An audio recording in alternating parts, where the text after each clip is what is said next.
Thank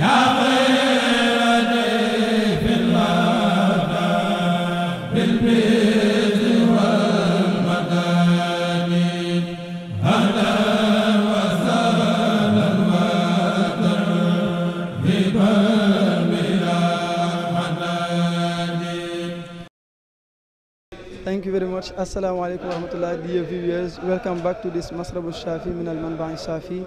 Today, this 21st day of the month of the Ramadan, we're going to talk about the Qasida farijj bijahil Mustafa.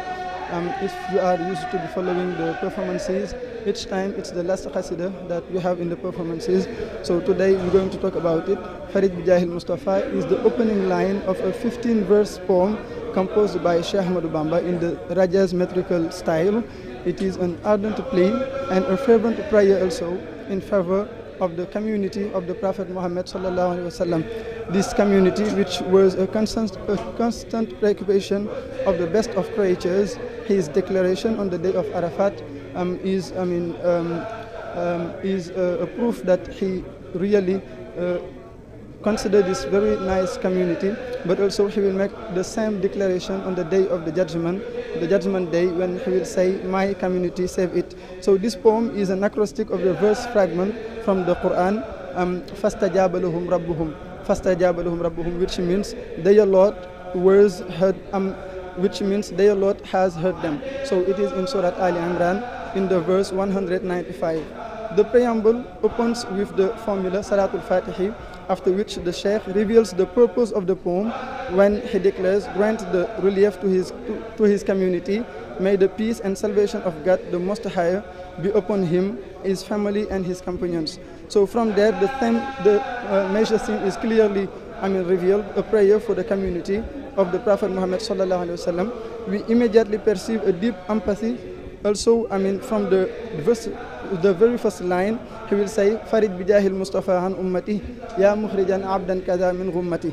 Grant your relief on the name of the purest chosen one, Al-Mustafa, to his community, O you who dispel the troubles of your slave that I am. So this verse reflects the architecture of the poem, combining both a prayer in favor of the community and a mark of gratitude from the Sheikh to his Lord. So this dynamic continues in the next line, authenticate peace and salvation in favor of the Prophet, his family and his companions who are the upright. So he is also going to keep on that. And one of the most striking aspects of this poem is the recurrence of the term community, which is used in provision. So for instance, in verse 3, the author writes, preserved by his blessing and that of those his community, O you who has subdued it by my enemies. So this evocative impulse is maintained until verse 10. However, we must appreciate a lexical richness as the Sheikh avoids explicitly naming the community while referring to it under different appellations. Lil Jamihil Muslimin, the whole of the submissive.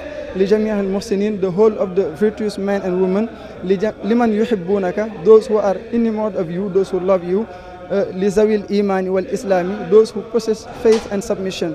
Another essential aspect of the intensity of the succulent prayers addressed to God for the community of the Prophet sallallahu alaihi wasallam is that he used, for example, Amna Rabbal Alamin, the security of the Lord of the worlds. Verse 5, Ma Yamhur Rahab, gifts that erase anguish. Verse 7, Wajih Farajan Bila Azan, relief without prejudice. Verse 8, Khairu Busharatin Bila Malami, the best happiness devoid of blame. It is in verse 9. So verse 10 marks an important turning point. The poem shifts to an expression of gratitude to Allah for his blessings. Maybe it is just like it means that the prayers have been approved and accepted, and then there was time to give thanks to Allah. The Sheikh writes, you have whipped out the sorrows of your slave and servant, you have brought his action to you. He concludes by asking for ijabatan, granting for himself. Finally, it's worth noting the plurality of God's resplendent names in this poem. The Sheikh invokes, for example, Ya Wahidan, the one, Ya Wahib al-Amani, the provider of security, Rabbal Alamin, the Lord of the worlds, Wali al-Muminin, the protector of believers, Ar-Rahman, Ar-Rahim, the clement, the merciful, Ya Shakur, the most grateful, and all those names, all those nice names of God shows that it is that was very useful for this poem, Farijj bijahil Mustafa. So those lexical aspects give the poem an exceptional richness, which is a very nice prayer, a very great poem, full of play for the community of the Prophet Muhammad sallallahu alaihi wasallam. So we wish long life to Serigne Mountakha, and we wish also that God brings peace to all the Muslims all around the world. Thank you very much.